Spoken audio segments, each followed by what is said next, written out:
The rain fell softly over St. Augustine's Cemetery, coating the marble angels in silver tears. New Orleans had a way of making even sorrow look beautiful. Rain dripping through Spanish moss, the air thick with the smell of magnolias and rusted iron gates. Edward Langston, 76, stood before a marble tomb that bore his son's name. Daniel Langston, 1989 to 2023. His cane sank slightly into the mud as he adjusted the brim of his black hat. He'd built half the skyline of this city. Langston Holdings gleamed on glass towers downtown. But here, in this quiet graveyard, wealth meant nothing. His only son had been gone 3 years, and still Edward couldn't let go of the guilt that maybe he'd driven him to the edge. The wind whispered through the cypress trees, carrying the distant hum of a trumpet from the French Quarter, a jazz riff echoing pain and defiance. Edward wasn't alone. Just beyond the tomb, beneath a crooked oak, someone knelt. A young black man, early 30s, soaked through, clutching a small bouquet of wilted lilies. His shoulders trembled, though not from cold. His lips moved silently, as if reciting a prayer only the dead could hear. Edward frowned. The cemetery was private. "Excuse me," he said, his voice rough with authority. "This section is reserved." The young man, startled, turned, and for a second Edward saw something raw grief mixed with guilt. "I know," the man whispered. I just needed a moment." Edward's eyes narrowed. "You knew my son?" The man swallowed hard. "Yes, sir." Daniel meant a lot to me. Edward stiffened. "Your name?" "Malik Carter," the man said. "I work over at the Bayou House Diner, or used to. Daniel used to come there sometimes. We'd talk." Edward studied him. The man's clothes were simple, denim jacket, worn boots. But his gaze held honesty, pain, and something Edward couldn't name. "You say he came to a diner?" "Daniel didn't eat at diners." Malik looked down. "He did when he didn't want anyone to see him. Said it made him feel normal." Edward's cane tapped the stone impatiently. "Normal?" He almost laughed. "My son had every privilege imaginable. What could he have in common with?" He stopped himself, but the word "you" lingered in the air like poison. Malik didn't flinch. "Maybe that's what he was running from, sir." A rumble of thunder rolled overhead. For a long moment only the rain spoke. Edward turned away, muttering, "You've paid your respects. Now go." But Malik didn't move. He set the lilies against the tomb, his fingers trembling. "I came here because I promised him I would. Every year on this date." Edward froze. "Promised him?" His voice cracked with suspicion. "Why would he make you that promise?" Malik looked up, eyes shining with rain and grief. "Because he was family to me. In ways you never knew." Edward's breath caught. The air around him seemed to thicken. "What did you just say?" Malik stood slowly, meeting his gaze.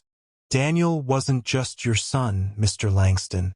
He was—" He hesitated, voice breaking. "He was my best friend, and the father of my son." The world seemed to stop. Rain pattered on marble. Edward's grip on the cane trembled. He wanted to believe he'd misheard, that the storm had twisted the words, but the young man's eyes said otherwise. "You're lying," Edward whispered. Malik shook his head. "I wish I were." Edward's pulse thundered in his ears. "You're telling me Daniel had a child? With you?" Malik nodded once, barely able to speak. "He wanted to tell you, but he was afraid." Edward staggered back, one hand on the tombstone as if steadying himself on the ghost of his son. "Get off this property. Now." Malik didn't move. "I didn't come for money or trouble, sir. I came to keep my promise." Edward's voice broke into a shout. "Leave." The cemetery gates clanged in the wind as Malik slowly turned and walked away, rain soaking his jacket. Edward watched him go until he disappeared through the haze of moss and marble. Then, alone again, the old man sank to his knees before the grave. "Daniel," he whispered, "what have you done?" The next morning, the sky above New Orleans hung low and gray. Mist clung to the wrought iron balconies of the French Quarter, and puddles shimmered in the cracks of old brick streets. Inside the Langston estate, a vast mansion overlooking the Mississippi, the world seemed too quiet. Edward sat in his study, a cathedral of mahogany and memory. Dust motes swirled through a shaft of light falling across his late son's portrait. Daniel smiled in that painting, confident, clean-cut, golden-haired, wearing the tailored ease of privilege. It was a smile that mocked him now. He hadn't slept. The young man's words from the cemetery echoed relentlessly. "He was my best friend, and the father of my son." Edward had built a life on certainty, numbers, contracts, real estate, things that could be measured and owned. But this was chaos, emotion, secrets, his son's secrets. He pressed a trembling hand to the photograph. "Why didn't you tell me, Daniel?" That afternoon, Edward summoned his driver, Clarence, an older black man who had served the family for 3 decades. "Clarence," Edward said as they drove toward downtown, "I want you to find out everything you can about a man named Malik Carter.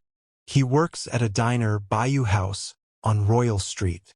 Clarence's eyes flicked to the rearview mirror. "Yes, sir. Should I ask what this is about?" Edward hesitated. "No. Just be discreet." "Yes, sir." By the time the car rolled to a stop outside the diner, the rain had returned, drumming softly against the windshield. The Bayou House diner was a narrow place with neon lights and cracked tiles, the kind of spot Daniel would have never been caught dead in, at least not the Daniel Edward thought he knew. Edward didn't wait for Clarence to open the door. He stepped out, cane tapping the wet pavement, drawing stares from a few customers beneath the awning. The bell above the diner door jingled as he entered. The smell hit him first, coffee, grease, and the faint sweetness of beignet. Behind the counter, a middle-aged woman wiped down mugs while humming faintly to a jazz tune playing from an old radio. "Morning," she said with a polite smile that faltered when she saw his suit. "Table for one? I'm looking for someone. Malik Carter." Her hands froze mid-wipe. "He's not here today. When will he be back?" She hesitated. "Depends who's asking." Edward's jaw tightened. "Tell him Edward Langston stopped by." Her eyebrows lifted. "Langston? As in?" "Yes." His tone left no room for doubt. She swallowed hard, then gave a single nod. "I'll let him know." Edward turned to leave, but her voice stopped him. "Sir, whatever this is about, Malik's a good man. He works hard. Don't hurt him." Edward paused at the door, looked back at her, and for a flicker of a moment, something softened in his expression. "I don't intend to," he said quietly. "I just want the truth." 2 nights later, Edward couldn't sleep. His study lights burned past midnight. Files and photos of Daniel lay scattered across his desk. Charity galas, company reports, glossy magazine spreads. He'd lived his whole life believing he'd known his son inside out. But every photo now looked like a lie. At 1:17 a.m., the doorbell rang. Clarence appeared moments later, his face uncertain. "Sir, there's someone at the gate. Says you asked for him." Edward's heart clenched. "Malik Carter?" Clarence nodded. Edward straightened his jacket, steadied his cane, and said, "Send him in." Malik entered the grand foyer like a man stepping into another world. The marble floors reflected crystal chandeliers, and the air smelled faintly of old whiskey and roses. He removed his hat, soaked with rain, and looked small against the towering staircase and oil paintings of Langston ancestors. Edward stood by the fireplace, the flames casting long shadows across his weathered face. "Mr. Langston," Malik said quietly, "you wanted to see me?" Edward gestured toward a chair opposite him. "Sit." Malik obeyed, folding his hands in his lap. His posture was calm, but his eyes betrayed fatigue, the kind that comes from years of fighting battles no one sees. "I don't appreciate surprises," Edward began, "especially in cemeteries." "I didn't mean disrespect," Malik said. "I just wanted to pay my respects. Like I said, I promised him." Edward leaned forward. "You expect me to believe my son, Daniel Langston, had a relationship with you?" Malik held his gaze. "Yes, sir. For almost 2 years." The room fell silent except for the crackle of the fire. Edward's fingers tightened around his cane. "That's impossible." Daniel was engaged. "To," Malik interrupted softly, "to one of your investor's daughters."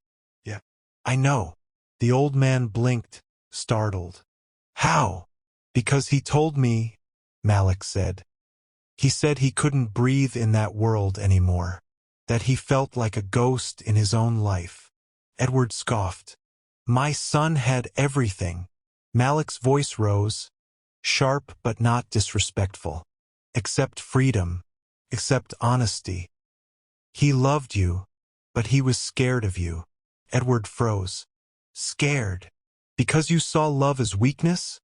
Malik said, eyes glistening. "He told me once he'd rather die being true to himself than live pretending to be someone you could be proud of." The words hit Edward like a blade. He rose abruptly, turning away toward the window.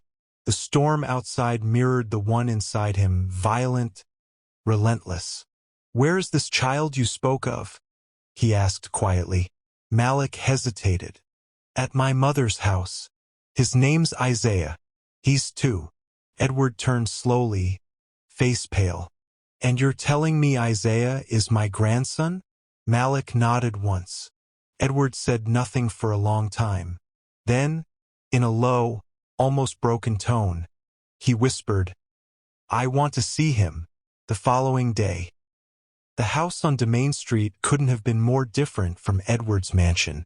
Peeling paint, creaking porch, the faint sound of a baby laughing from inside. Malik's mother, Mrs. Laverne Carter, opened the door, eyes wary. "Mr. Langston," Malik introduced, standing stiffly. "This is my mother." The older woman looked the billionaire up and down, her expression unreadable. "So you're the one who raised that boy who broke my son's heart." Edward blinked. "Excuse me?" "You heard me," she said, folding her arms. "You and your fancy world. You don't come around here unless you want something." Malik stepped in quickly. "Mama, please." But before he could finish, a small voice called out from the hallway. "Daddy." Edward turned and for the first time saw him Isaiah. A boy with soft curls, light brown skin, and Daniel's blue-gray eyes. The world seemed to tilt. Edward's cane slipped from his hand, clattering on the wooden floor. Malik scooped up the child, his smile fragile. "Isaiah, this is your grandpa." Isaiah blinked up at Edward, then giggled, unaware of the earthquake his existence had caused. Edward felt his throat close. For the first time in years, he didn't know how to speak. That night, back at his mansion, Edward sat alone at his son's desk, staring at an old photograph. Daniel at 10 years old, grinning beside him on their sailboat. He remembered the laughter, the wind, the sunlight, and then the years of silence that followed. He whispered, "You loved him, and I never let you say it." Tears rolled down his weathered cheeks, cutting through decades of pride. The rain outside began again, Slow, steady, merciful. And for the first time, Edward Langston felt small in his own house.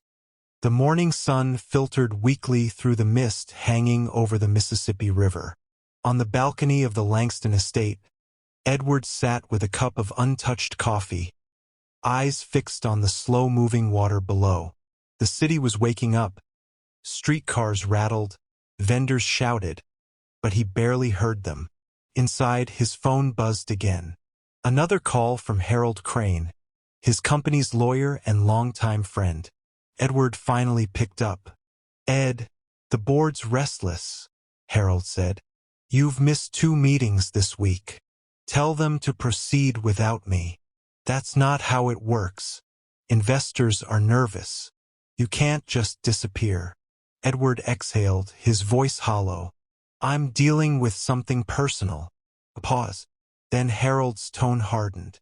"This about that story the gossip columns are whispering? Because if there's truth to it, we have to manage it before it blows up." Edward's grip tightened on the phone. "You'll manage nothing. It's a family matter. Family or not, scandal travels faster than a hurricane. Be careful, old friend." The line went dead. Edward set the phone down, jaw tight. The old walls of the house seemed to close in, paintings of his ancestors staring down in silent judgment. What would they say, he thought bitterly, if they knew their legacy was built on lies?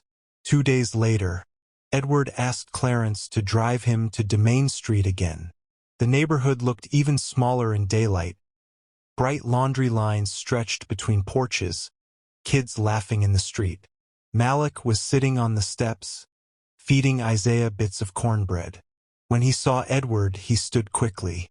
"Mr. Langston," he said, half uncertain, half defensive. "Didn't think I'd see you again so soon."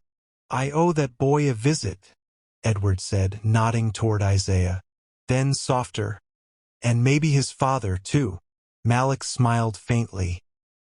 "He likes stories about his grandpa already." Edward knelt stiffly beside the child. "You told him about me?" "Only the good parts," Malik said. "Didn't think he needed to know the rest." Edward chuckled, a sound that startled even him. That might be wise. For a moment it almost felt normal, 3 generations tied by something fragile and new. But peace in the Langston world never lasted long. That evening, when Edward returned home, a sleek black sedan waited in his driveway. 2 men stepped out. One was Harold, the lawyer, the other a young executive from the company, Nina Rowe, who had inherited Daniel's position after his death. "Edward," Harold began carefully, "we need to talk." In the study, Nina laid out a file. "These photos surfaced online yesterday," she said, voice low. "Daniel and this young man, Malik Carter. Intimate settings. Private gatherings." Edward's pulse thudded. "Who released them?" "We're not sure," Nina said. "But the timing is bad. The board's already convening an emergency meeting. If the press connects this to your name, the company could suffer." Edward's gaze hardened. "You mean you could suffer?" Harold sighed. "Don't take it personally. The world's cruel about these things, especially when money's involved." Edward stood, his cane striking the floor. "Money's all you ever cared about, Harold. My son was a human being, not a brand." "Ed, please, get out," Edward said, voice shaking with fury. "Both of you." They left without another word, the door clicking softly behind them. Edward stared at the fire again. The photos scattered across the desk looked nothing like scandal to him. They looked like happiness. Daniel laughing beside Malik at some tiny cafe, sunlight spilling across their faces. It was the first genuine joy he'd seen in years of pictures. Then his eyes fell on a final image, one that froze him cold. Daniel at the river pier, 3 nights before his death. Alone, looking over the water.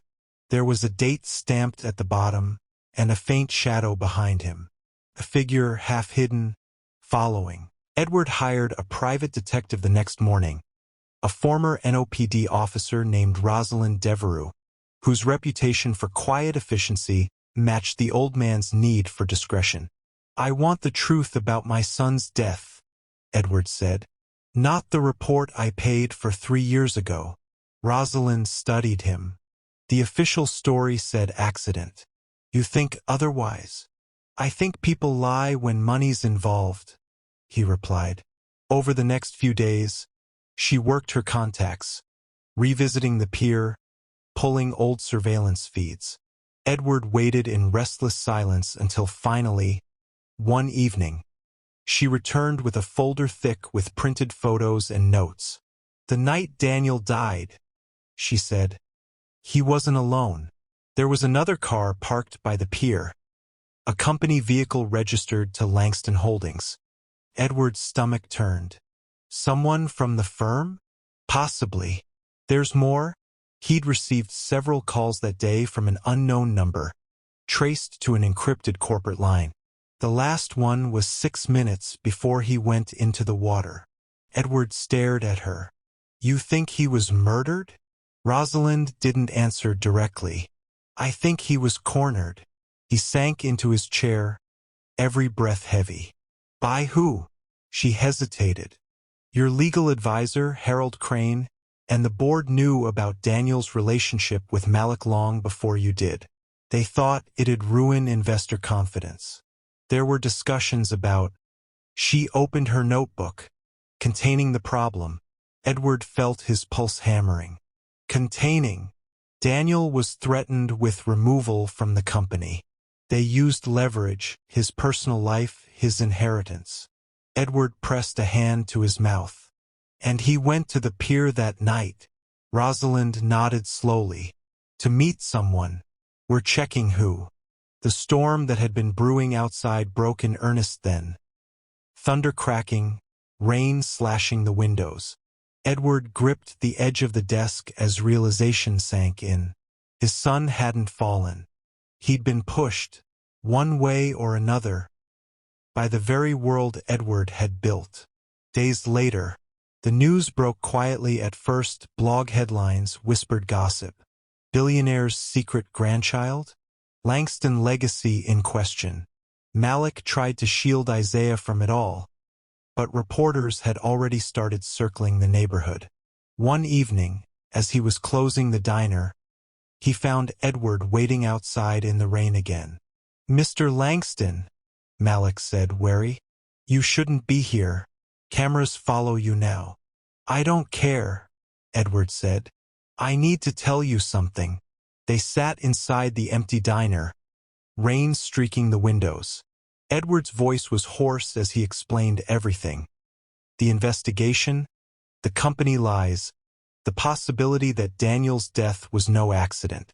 Malik listened in silence, knuckles white around his coffee cup. "You're saying someone from your own board did this?" "I'm saying my silence let them," Edward said. "If I hadn't cared so much about appearances, Daniel might still be alive." For a long moment, neither spoke. Then Malik said softly, "So what now?" Edward looked at him with eyes that suddenly seemed decades older. "Now I burn down everything that killed my son, starting with the truth." Late that night, Rosalind called again. "I found your missing link," she said. "A security guard who worked at the pier the night Daniel died. He just came forward." "Who was he meeting?" Edward asked. There was a pause. "Harold Crane." Edward froze. "My oldest friend?" "I'm afraid so." Crane ordered surveillance files wiped after the incident. But one photo survived, grainy, but clear enough. He was there. The old man closed his eyes. "Thank you, Ms. Devereux. That's all I need." He hung up, his hand trembling. Lightning flashed through the windows, illuminating the portrait of his son one last time. "Daniel," he whispered, "I'm sorry I wasn't there to protect you, but I will protect what you loved." Outside, the storm raged, carrying the sound of distant church bells through the humid night.